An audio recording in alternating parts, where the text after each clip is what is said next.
बिस्मिल्लाहिर्रहमानिर्रहीम।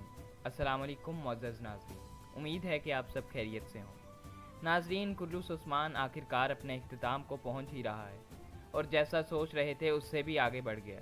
नाज़रीन, कुल्लूस की टीम ने एक मरतबा फिर मद्दाहों को खुश कर दिया। नई किस्में कोई जंग तो देखने को नहीं मिली, मगर एक तरफ मंगोल तो दूसरी तरफ बाज़ंतीनी और सल्जूक सल्तनत भी मैदान में आन पहुंची।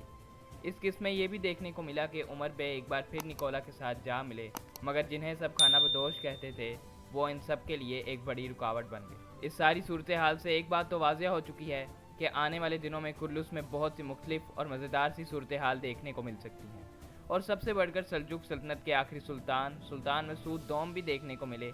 बेशक वो मंगोलों के मातहत हैं, मगर वो भी अपनी उस अजीम सल्तनत को बचाना चाहते हैं जिस पर किसी ज़माने में सुल्तान अलाउद्दीन हुकूमत किया करते थे।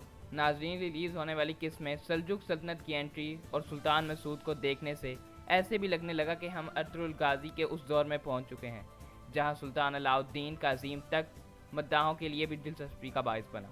नाज़रीन, सुल्तान मसूद ने उस्मान बे पर से मंगोलों का खतरा तो टाल दिया, मगर उमर बे उस्मान बे के लिए मुसीबत बन गई। उन्होंने सुल्तान मसूद और उस्मान बे के कहने के बावजूद भी तुगाय पर हमला करने की तैयारी जारी रखी, मगर शेख अदब अली के हुक्म पर उमर बे भी बाज आ जाते हैं। लेकिन नाज़रीन, शेख अदब अली उस्मान बे को मलहून खातून से शादी का तो कहते हैं, मगर उमर बे इस बात पर आसानी से राज़ी नहीं होंगे और फिर शेख अदब अली ही उमर बे से ये बात भी करेंगे। नाज़रीन, लेकिन अब सवाल ये उठता है कि उस्मान बे की शादी इसी सीज़न में देखने को मिलेगी या फिर तीसरे सीज़न तक भी बात पहुंच सकती है। जी हाँ नाज़रीन, उस्मान बे और मलहून खातून की शादी इसी सीज़न में ही देखने को मिलेगी और हो सकता है कि आने वाली एपिसोड 58 में ही देखने को मिल जाए, क्योंकि अगर आपने कुल्लूस का नया ट्रेलर देखा हो तो उसमें आप म्यूज़िक सुनकर इस बात का तो अंदाज़ा लगाया जा सकता है कि ये कबीले में या तो कोई बड़ी तकरीब हो रही है या फिर किसी की शादी। अब ये शादी जरकुताई और आईगुल की भी हो सकती है, मगर ज़्यादा इम्कान ये है कि ये शादी उस्मान बे और मलहून खातून की ही होगी। अब बात करते हैं उमर बे के हवाले से कि क्या वो निकोला से कोई नया मुआहिदा करेंगे या नहीं, क्योंकि ऐन मौका पर वो उस जंग से पीछे हट गए हैं जो वो निकोला के कहने पर तुगाय के साथ करने जा रहे थे। उमर बे ने पहले भी मलहून खातून की वजह से निकोला को कीमत चुकाई जब निकोला ने कालानौज के बदले उमर बे के 2 सिपाही शहीद कर दिए।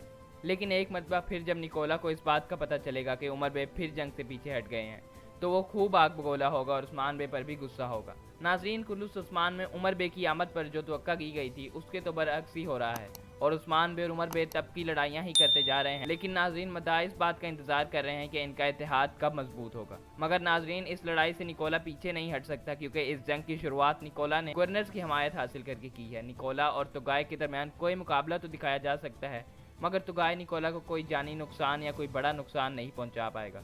ताहम ये बात तो वाज़ेह है कि उस्मान बे को इससे बहुत फ़ायदा होगा, और क्योंकि उस्मान बे और सल्जुक सल्तनत अभी मजबूत होना चाहते हैं और वो मंगोलों के अहकामात पर चलेंगे, तो उस वक़्त उनके दोनों दुश्मनों को नुकसान पहुंचना उस्मान बे को मज़ीद ताकतवर बनाएगा और मलहून खातून से शादी भी उस्मान बे को मज़ीद ताकतवर बना देगी, क्योंकि शादी हो जाने के बाद ना चाहते हुए भी उमर बे को उस्मान बे का साथ देना ही पड़ेगा और इसी तरह उस्मान बे अपनी कामयाबियों तक पहुँच जाएंगे। नाज़रीन, बेहतर तो अल्लाह और कुल्लूस उस्मान की टीम को ही पता होगा, लेकिन देखना यह है कि अब अगली किस्त में क्या होने जा रहा है। नाज़रीन, इस हवाले से आपकी क्या राय है? अपनी राय का इजहार कमेंट सेक्शन में ज़रूर कीजिएगा।